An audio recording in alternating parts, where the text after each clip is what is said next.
Hello guys, तो आज हम बनाने वाले हैं गन, वो भी चलने वाली।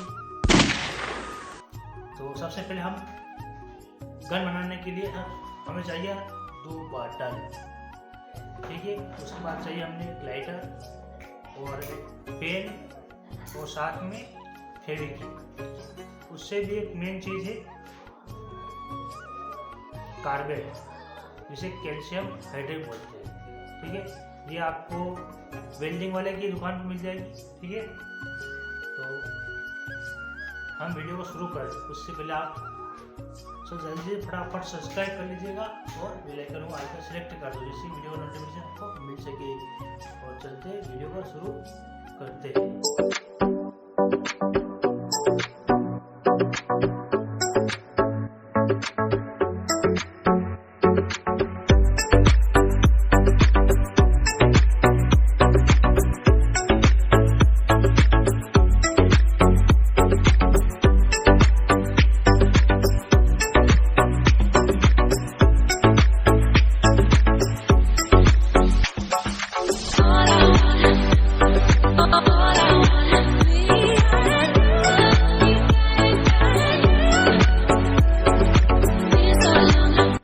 A few moments later.